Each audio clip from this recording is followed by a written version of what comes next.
Well, hello and welcome to today's workshop, which is going to be a very exciting one because today we are talking about AI resume writing, the do's and the don'ts. I guess I'd love to know, have you been using AI in your work? Have you been using it in your home life? What have you been using it to do? I've certainly started to spend quite a bit of time on AI over the last couple of weeks in particular. I wouldn't call myself an early adopter to AI, but I saw a presentation at a conference a couple of weeks ago around the possibilities of some of the things that it could do. And I've certainly started to use AI a lot more over the last few weeks, and I've really got to enjoy it, to the point where I did a poll on LinkedIn today where I asked when you're using AI, whether it's Bard or ChatGPT or Gemini, are you actually using manners? Are you talking to it as if it's a real person? I opened up Gemini this morning and was doing some stuff, and I actually typed in "good morning," and it replied. It said, "Good morning. How are you today?" And I find myself saying "thank you" when it comes back with some useful information. So, it certainly is a very interesting space. Recruitment, like most industries, has been impacted and will be further impacted by AI. And you as a job seeker, you as a job seeker can certainly use AI to your advantage, but using it in the wrong way means you're going to be using it to your disadvantage. So that's what we're going to go through today. I'm going to share with you some of the do's and don'ts, particularly when it comes to resume and cover letter writing. So that's what we're going to be, going through today. Just a little bit of webinar housekeeping to start things off with. I am streaming to you live today, wherever you're watching me around Australia or the world, whatever platform you're on. If I do drop off for any reason, if the internet drops out or we have a blackout, I'll rejoin as soon as I can. So if my screen goes black, don't leave. It only happens once or twice a year, and hopefully today is not the day. Feel free to ask lots of questions. Wherever you're watching this again, you'll be able to type in some questions. You'll be able to type in some comments. And so I'd love to hear from you. And particularly at the end of the workshop, we'll take additional questions. But if you want to put questions to me live as we're going along, I'd love to answer those. And I'd really encourage you to take notes. You will be able to watch a recording of this workshop. It'll be on our YouTube channel. But when you're learning or hearing about something for the very first time, it actually strikes you in a different way. So if you hear something today, I'd really encourage you to note it down and what you thought about it the first time that you heard about it. But a little bit about me, your presenter. My name is James Whitcomb. I'm a director at a recruitment agency called Smart Recruitment, where I've been since 2005. In November this year, I'll hit my 19th year at Smart Recruitment. Over that time, I've conducted over 3,000 interviews, over 600 group assessments, and placed over 1,000 people into jobs. I would have read well over 100,000 resumes, might even be 200,000 resumes. It's really hard to tell. I've seen wonderful resumes. I've seen terrible resumes. I've seen great candidates with terrible resumes and terrible candidates with great resumes. And I've certainly learned, how to help coach and guide individuals to create a resume that stands out and gets attention.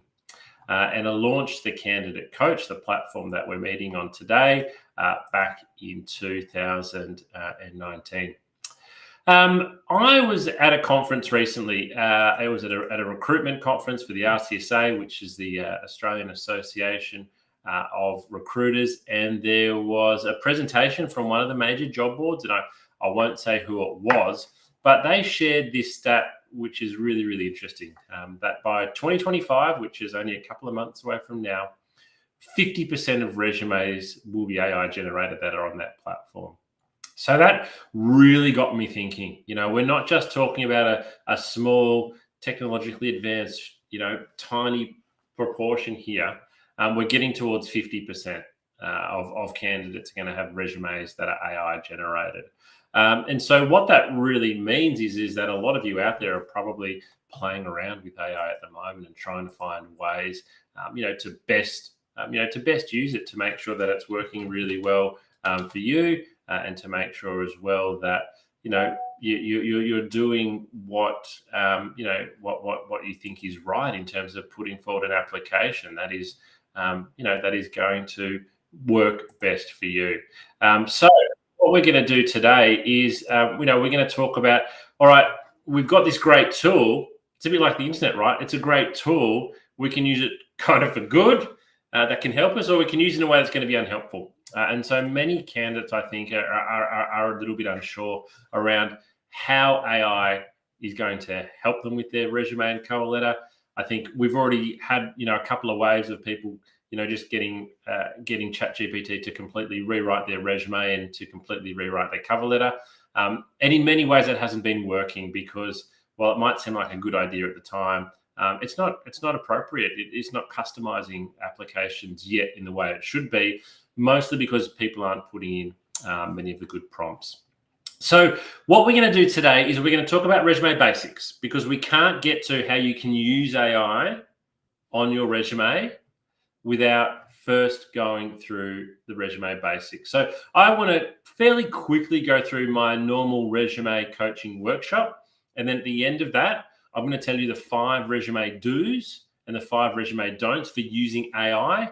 And I'm actually going to jump into Gemini, and I'm going to show you how you can use Gemini to better match your resume to a job ad, and how you can better write a cover letter using AI to match a description. So stick with me because we're going to be going through some of those basics first. But I'd like to start off with a question. I'd like to ask you a question. How long do you think a recruiter actually spends reading your resume?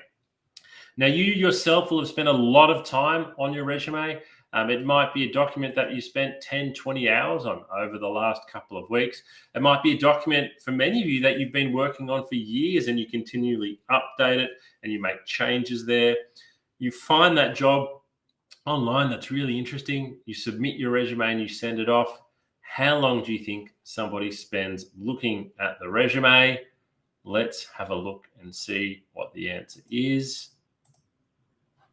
7 seconds. So eye tracking study shows that 7 seconds is the average amount of time that your resume is viewed. Now, I don't want you to think that every resume is viewed for 7 seconds. Don't get me wrong here. But what the article shows is it's at that 7 second point where the person reading your resume decides whether to keep going and go deeper into your resume, or literally move on to the next one. So you've got 7 seconds there really to make an impression. So that's something that I just want you not necessarily to keep at the back of your mind. You need to keep this at the front of your mind whenever you're designing your resume, because if it doesn't draw attention and get a good response in the first 7 seconds, then no one's going to read any further. So let's have a little bit more of a detailed look at what this article said. So recruiters spend, and I'm looking over here because this is my share screen. Second dot point, resumes that succeeded in capturing the recruiter's attention featured simple layouts.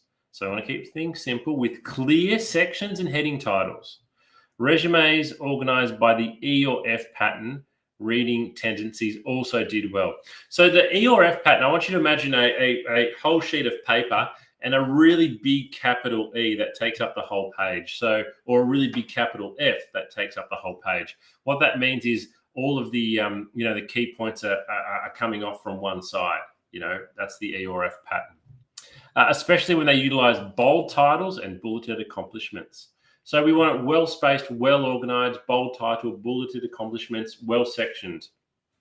Resumes that did not fare well were hindered by cluttered layouts, a lack of white space on the page. So we do want some white space, multiple columns and long sentences.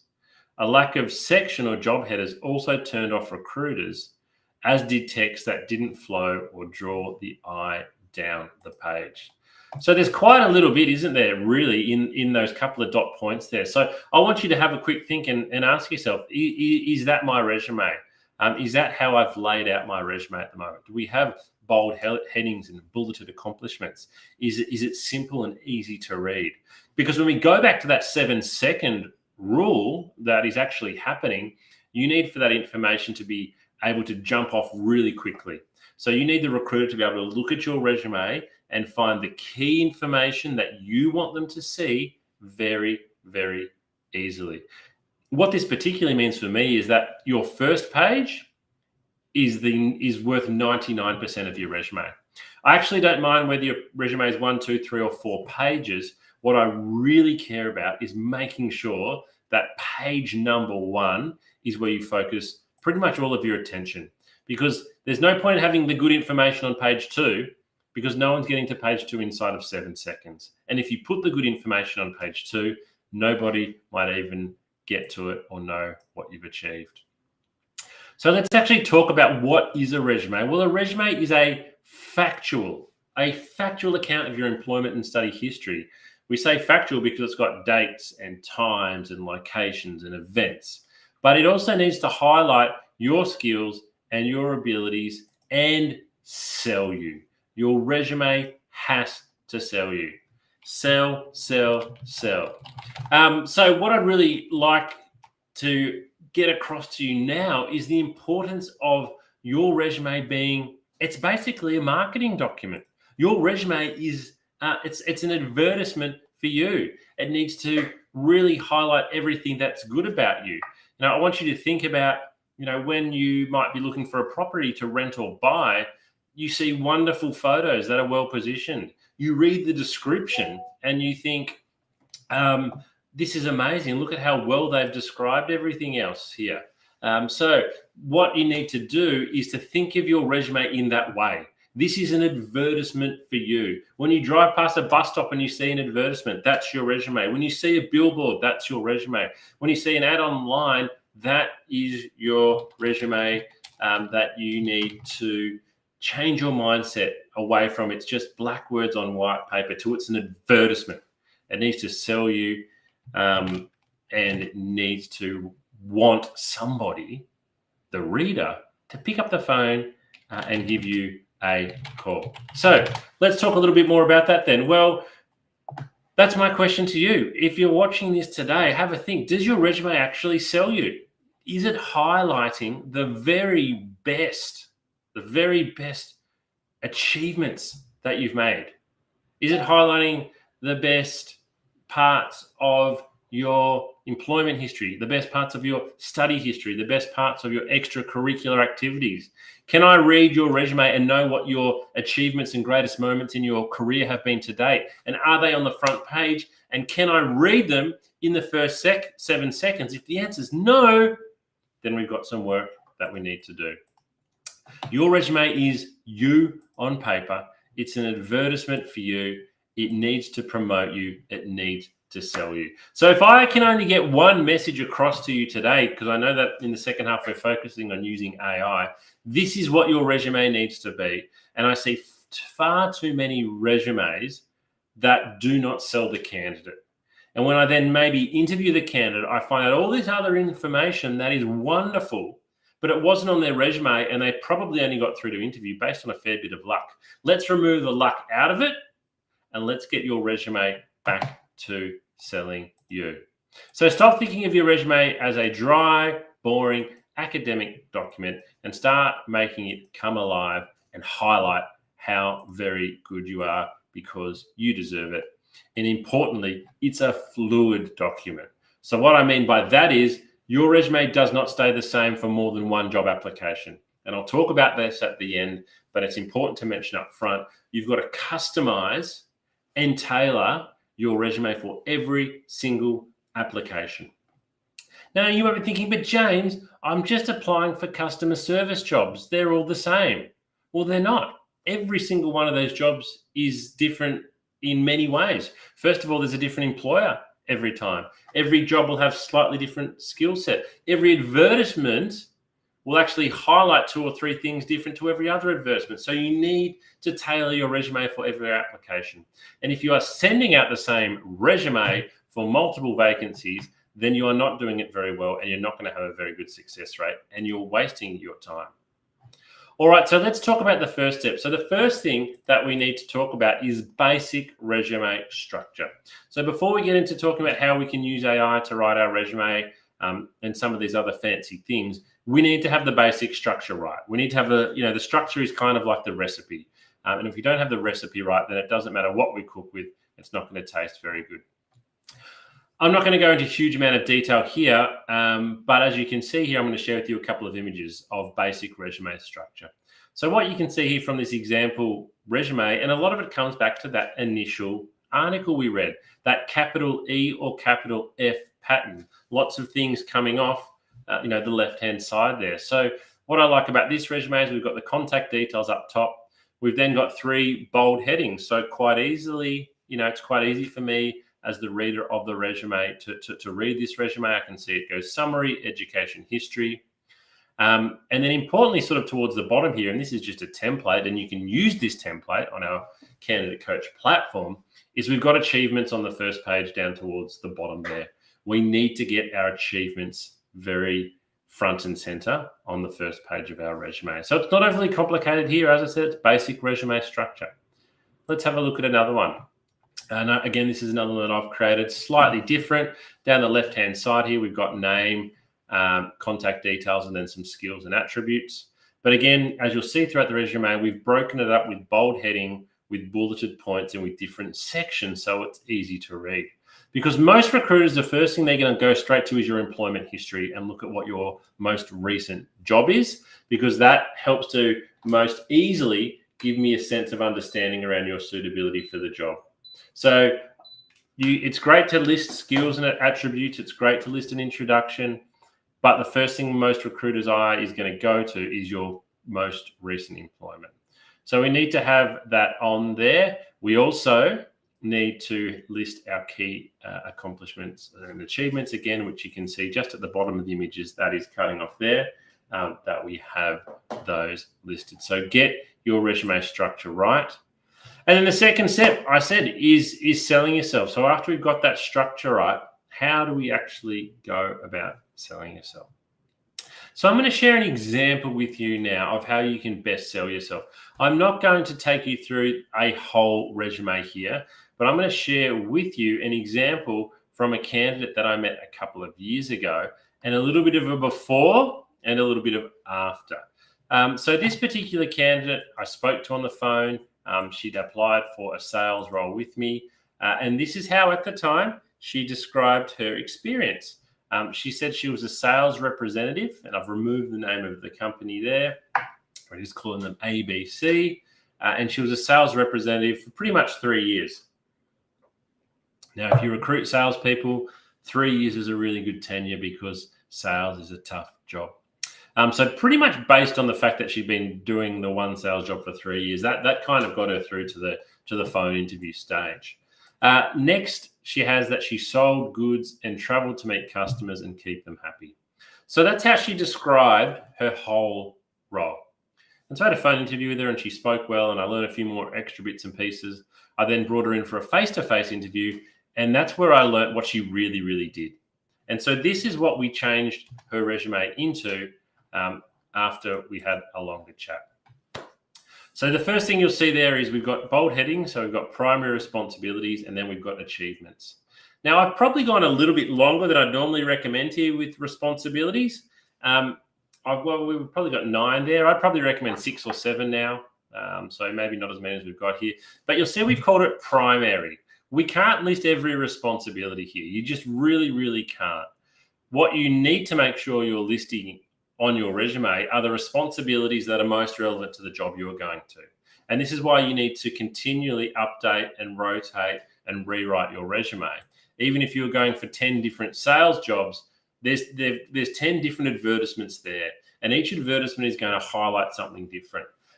So for example, let me just do one quick example. The third last dot point under responsibilities is attend at least 3 new business appointments per day.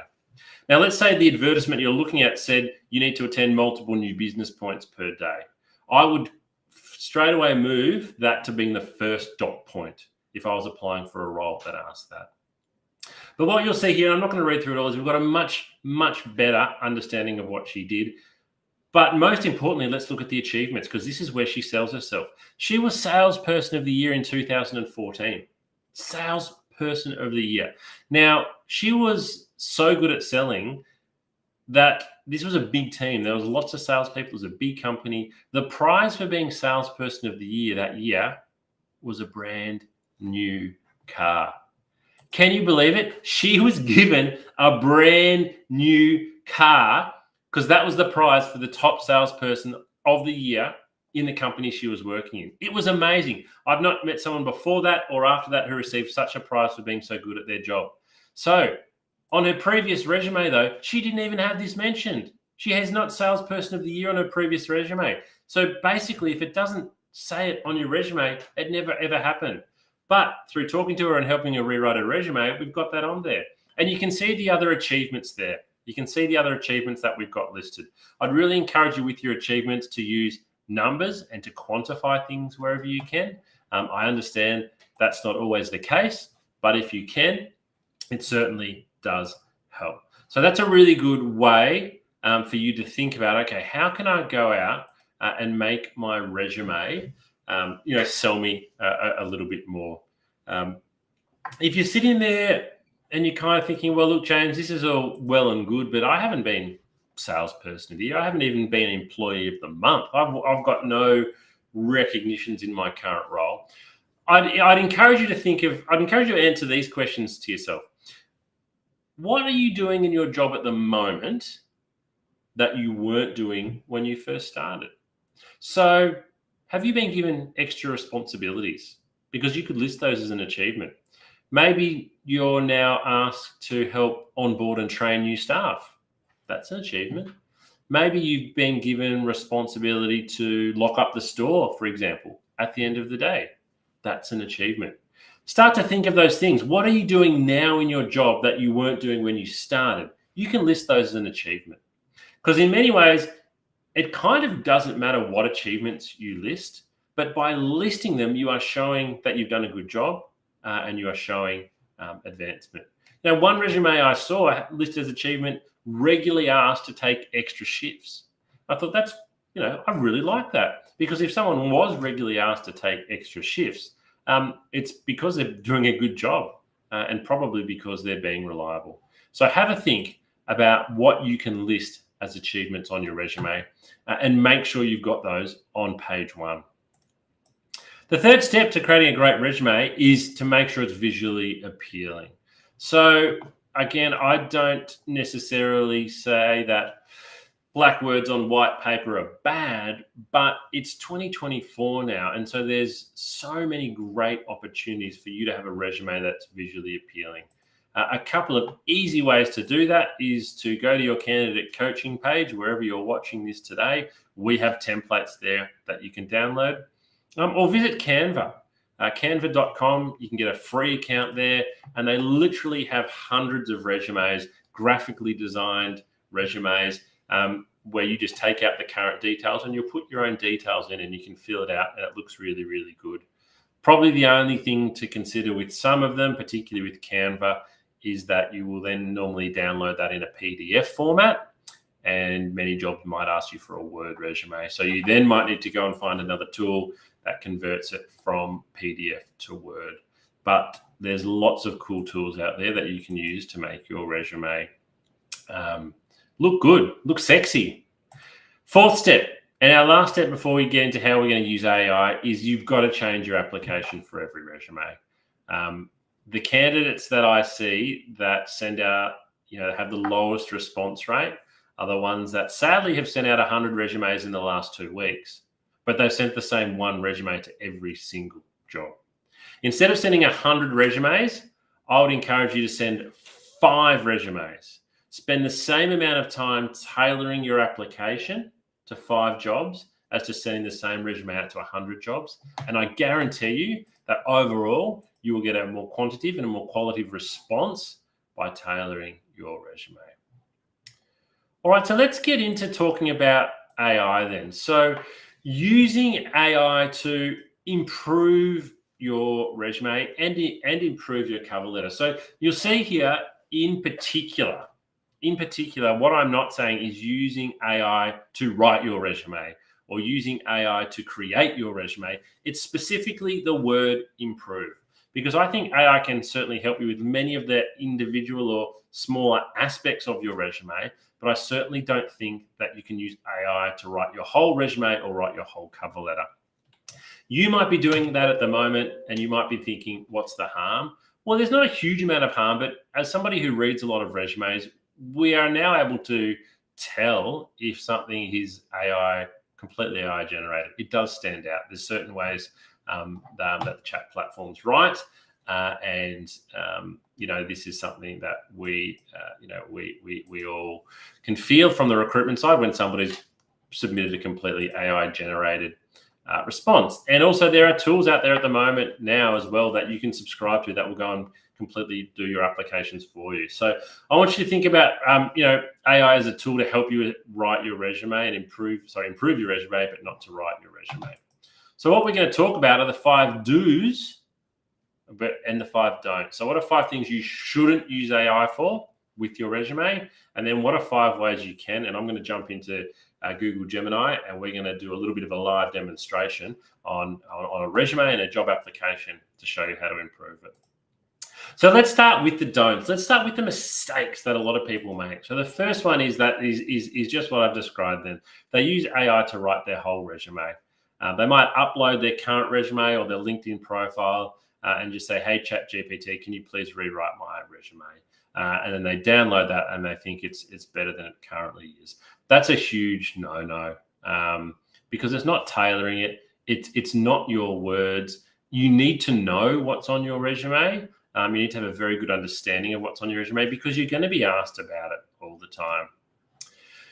The second one is don't expect AI is better than you. I think a lot of people think, I'm no good at writing my cover letter. I'm no good at writing my resume. I'll just stick it into Bard and it'll be better than me.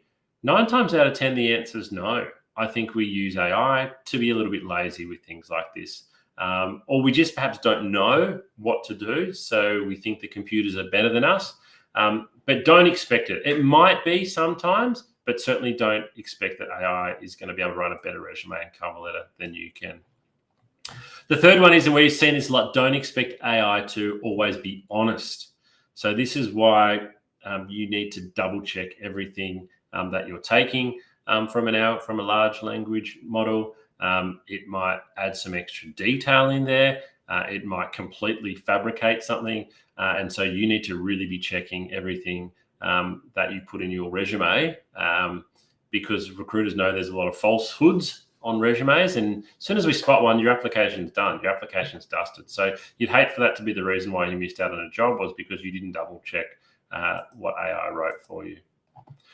The fourth one, and it kind of follows on from the honest one, is don't expect AI to be mistake-free. You've really got to double check everything that comes out to make sure that it is factual, that it is correct. Normally the spelling and grammar is okay, but everything else that it said, make sure there's no mistakes there. And the fifth mistake, and this is probably one of the main reasons people use AI, is to be lazy. If you're using AI to be lazy because you can't be bothered, then it's not going to work for you with job applications. If you're using AI, as I'll show you in a moment, to do better research and to customize certain parts that you then rewrite yourself, it's fantastic. But it is a tool to assist you, like say a Canva is, like a spell check is, but it's not something that you should be relying on to replace you. And if you're viewing it that way, it's going to be no good. All right, that was the 5 don'ts for AI and resume writing. Let's look at the 5 do's.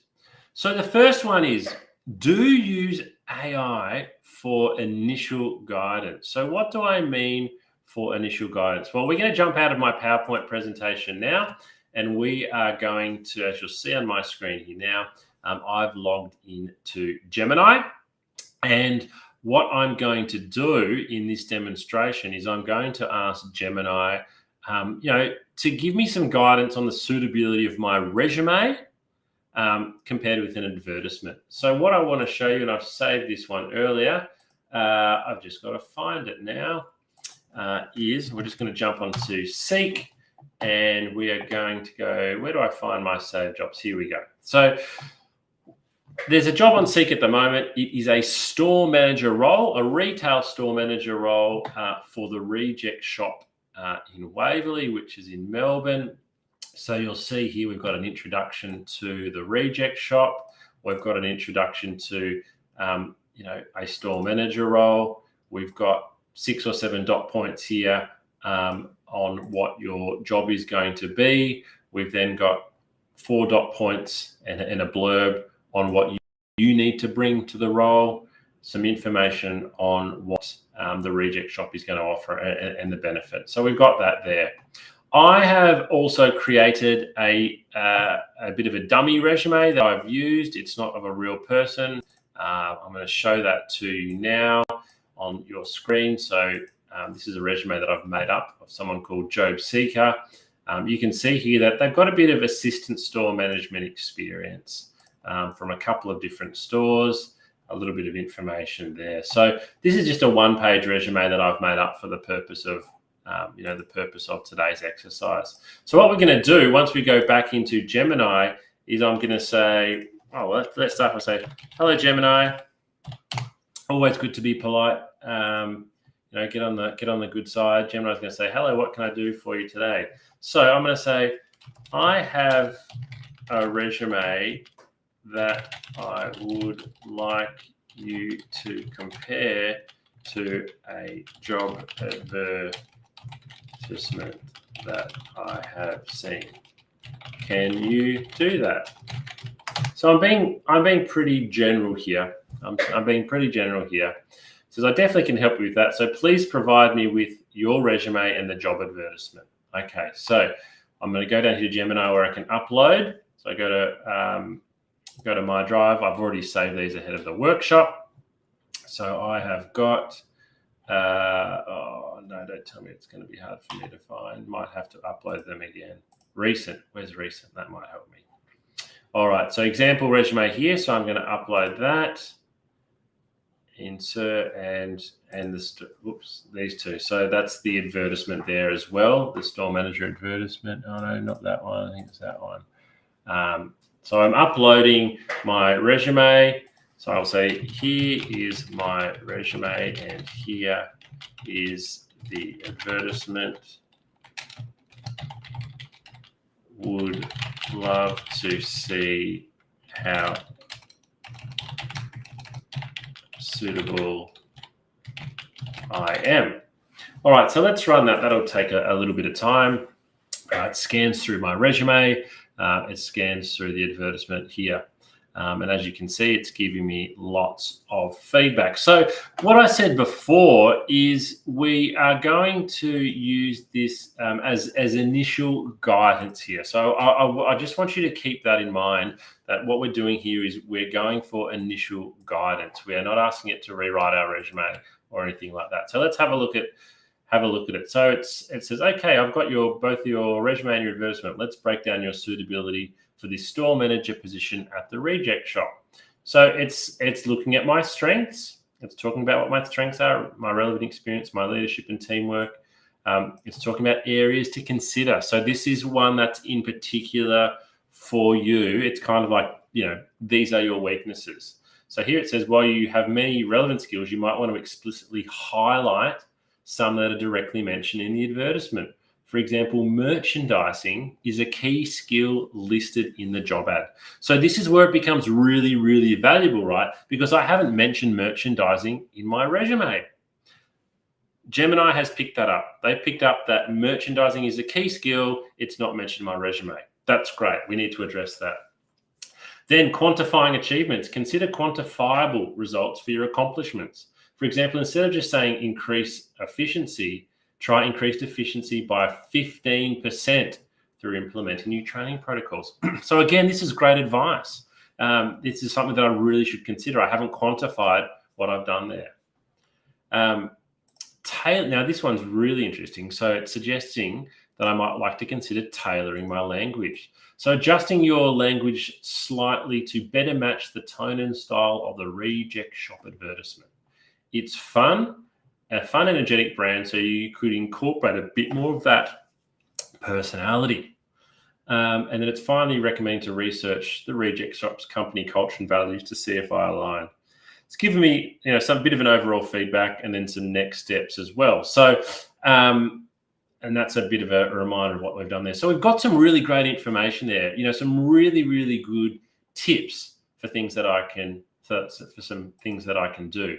So I would then go back to my resume, and in particular, I would make sure that I am mentioning my experience in merchandising. I'm using some statistics here. I may be changing the language a little bit. And I need to go and check the Reject Shop's company culture and values. So I might even actually ask it, what are the Reject Shop's values? So let's ask Gemini that, and let's see what it comes back with. So it's having a think. And so, all right, you're right to think aligning your resume with Reject Shop's values. Unfortunately, they don't publicly list their values. However, based on their marketing and job descriptions, we can infer some of the following. So again, we're using it now to ask follow-up questions, and we're getting some more information. So that's a really good starter for the way that we should use it. So we use it. What we're talking about now is initial guidance, and we're using it for follow-up questions. So whatever ChatGPT or Gemini recommends there, we can get further prompt. AI, let's use AI for job and company research. So this is a really important one because, again, we want to tailor our resume and particularly our cover letter. We want to tailor our cover letter to be really, really specific to the advertisement. So let's jump back in and let's ask it a question. What is some good information I should include in my cover letter to show the Reject Shop I have done a lot of research?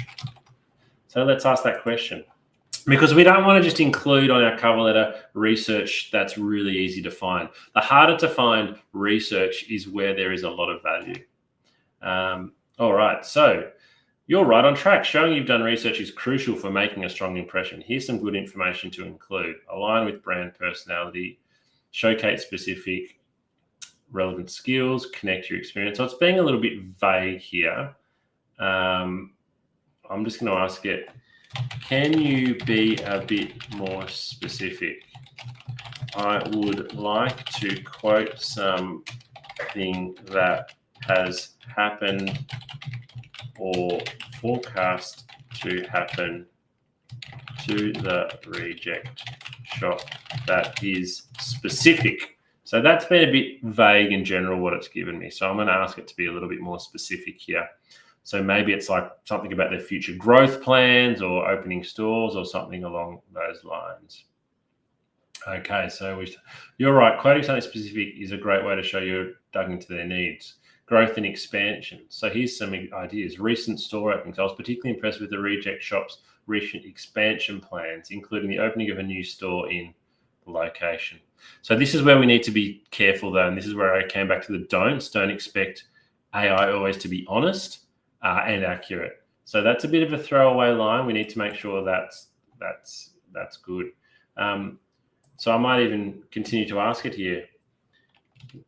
How many stores have the Reject Shop opened in Victoria in the last 2 years? So we're going down a bit of a rabbit hole here, but what we want to find is if we can include a line here. For example, I'm really impressed to learn that the Reject Shop has opened 6 new stores in metropolitan Melbourne. There we go. I don't have access to that information. Go to, it's giving us some information. Their investor relations section. So we might even do that. This is how we can get right down the rabbit hole. The Reject Shop's website, we're going to Google that, investor relations, financial report. We can download a financial report if we want. Let's download that. 10 meg. No, I'm going to download it to my desktop. Call it Reject. Okay, Shop annual report. So we download that, and so what I can then do is I can then upload that back. So I can then go, okay, I've downloaded the Reject Shop's annual report. I'm now going to upload it into Gemini, And I might say I'm going to say from the annual report, find me 2 stats that I can include in my cover. All right. From the attached annual report, find me 2 interesting pieces of information that I can include in my cover letter to show I have done great research. All right, so what's going to happen now? I've got to wait for it to, sorry, it's still extracting. And sometimes this is where it can be a little bit time consuming because we have uploaded a 10 megabyte file. I think it was, although I've still got it here. So it's 71 pages. So we're going to ask Gemini to go through 71 pages here once it's uploaded it, and yeah, come back with 2 interesting pieces. There we go, it's uploaded. So let's run that. So while that runs, let's jump back into the slideshow and talk about some more of those do's. So what we're doing now is we can use it really, really well for company research in particular. And a lot of the research we're doing now is to assist with writing of our cover letter. We have another whole workshop on how to write cover letters. I'd encourage you to go away and watch. But what we're doing right now is asking for some of that specific information. So let's jump back and see what it's found for us. All right. Okay. Here are 2 interesting pieces of information you could use: growth and expansion. All right. So it's actually given us a direct quote here, which we can use. I was impressed by the Reject Shop's commitment to expanding its store network, particularly in light of their recent opening of 17 new stores and plans to go an additional 15 to 20 in 25. My experience in, mention your own skills here, blah, blah, blah. So this is great information, really, really good. But what we need to do is we need to then go away and rewrite it in our own language. So that sounds very much AI written. So we've got the facts there that we know 17 new stores and plans to open another 15, 20. Take that out, put it into your cover letter and rewrite it yourself. So we're getting some really good information here. Copying and pasting it will be a mistake because it sounds very very AI written, but that's the goal there. If I read a cover letter and a candidate says, I read the company report and I saw the information you can see now, I'm calling them straight away because I'm thinking they've done a lot of research here. So that's a particular level that would really encourage you to get to. And then the final one, which I think we're giving a good example of here, is we want to use AI to find a point of difference. You need to make your application stand out, whether it's your cover letter or your resume. We want it to have a great point of difference. So some common resume questions before we finish up. How long should my resume be? Well, I don't mind. Whether it's 1 page, 2 page, 3 or 4, I wouldn't recommend any more than 4. But it doesn't matter if it's 1, 2, 3 or 4 unless the first page is good. All of your attention needs to go into page 1. Should I include a photo of myself on my resume? So I've talked to you about the fact that your resume is a sales document. It needs to sell you. It needs to market you. It needs to promote you. Do you think putting a photo of yourself on your resume sells you? I can't answer that for you. You need to make your mind up there. What you do need to be conscious of, though, as soon as you put a photo on your resume, you are inviting all different types of conscious and unconscious bias. People are going to judge you on your appearance. So you need to decide in many ways, does your photo help to sell you? Does it help to market you? Does it help to promote you? It's an individual decision. I'm not here to tell you there's a right way and a wrong way. Should I include references or academic transcripts on my resumes? References, yes. You could just the contact details. Maybe if I see down the bottom someone's listed the name of their reference and their position and their company, I think that's a strong sign that they're going to get a good reference. Academic transcripts, no, not unless you've been asked specifically in the advertisement. And do I include every job that I've ever worked in? My answer here is no, you don't need to. I would say you don't really need to go too much back more than 10 years. You can still list those jobs if you want, but you don't need to go into great detail. It might just be the job title, the company, and the particular years. So the summary today for resumes, you need to sell your skills, your experience, and your achievements. You need to make it easy to read. If it's difficult to read, people won't read it. It should be visually appealing, and it's okay to be bold and try and stand out. And finally, your resume must be tailored for every single role. So that's the end of today. We'll stop the recording in a moment, but happy to hang around here. If anybody's got any questions, please feel free to type them in now. But it's been great having you join me today. I hope you've learned a little bit about resumes and how you can use AI to improve the quality of your applications. We'll run this workshop again soon, partly because AI keeps advancing, and I think in 3 and 6 months' time, it'll be even more capable.